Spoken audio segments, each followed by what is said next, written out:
되는 게 이제 사람 수가 많은 집. 그래서 처음에는 이제 폐기물 발생량이 점점 증가하다가 어느 정도의 가구 수가 넘어가잖아요. 이 가구의 그 가구 구성원 수가 넘어가면은 그다음부터는 쓰레기 발생량이 별로 늘지 않는다고 알려져 있어요.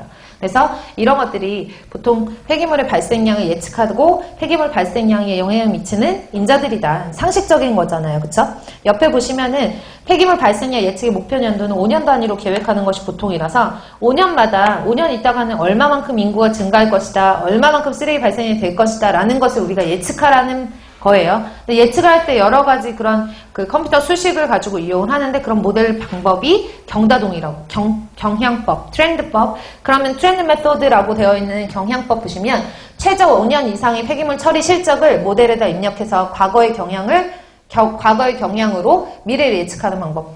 지금 현재 만약에 오늘이 2020년 1월 2일이니까 20년 1월 2일을 기준으로 해서 지금까지 전에 5년 동안의 쓰레기 발생량을 보는 거예요. 5년 동안 이 동네의 쓰레기 발생이 이랬네? 그럼 앞으로 5년 동안 대체적으로 이렇겠구나 라고 하는 경향을 보는 거예요. 그 경향을 보려면 우리가 시간에 따라서 5년이란 시간 동안 어떻게 폐기물 발생량이 변화를 했는지를 파악을 하는 거야 되는 거잖아요. 그렇죠? 그래서 밑에 보시면 시간과 그에 따른 폐기물의 상관관계만을 고려를 한다. 그래서 줄 치셔야 돼요.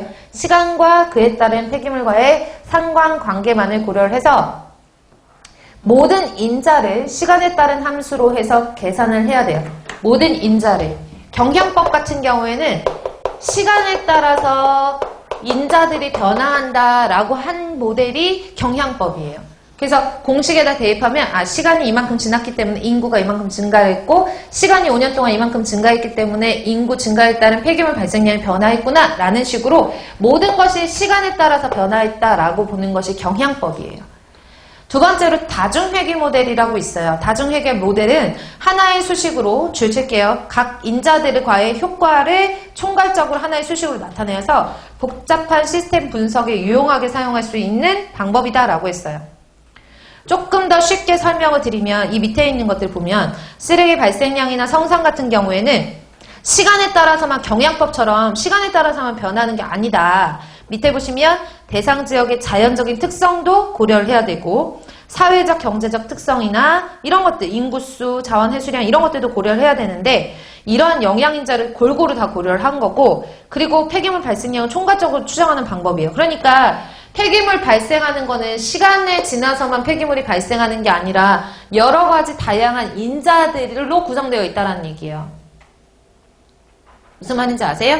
그럼 칠판 보시면은 조금 전에 본 것처럼 인구도 하나의 영향을 미치는 거고 GNP 같은 경우에도 하나의 영향을 미치는 거고 자원 회수량, 자원화를 얼만큼 하는지도 다 하나의 영향으로 미친다는 얘기예요. 이런 하나에 따라서 폐기물 발생량이 달라지는데 이 발생량이 달라지는 인자 하나에 시간이 들어간다는 거예요. 모든 걸 다 시간으로 하는 거는 경향법. 근데 시간도 하나의 독립적인 하나의 인자로 보는 건 무슨 법? 다중회계 모델이 되는 거고요. 이해 가세요? 이제 동점모사 모델은 얘랑 짬뽕한 거예요. 얘랑 짬뽕한 거. 그러니까 각자의 장점만 보완을 해가지고 단점들이 있으니까 그런 것들을 보완을 한 방법이에요. 그래서 31페이지 마저 볼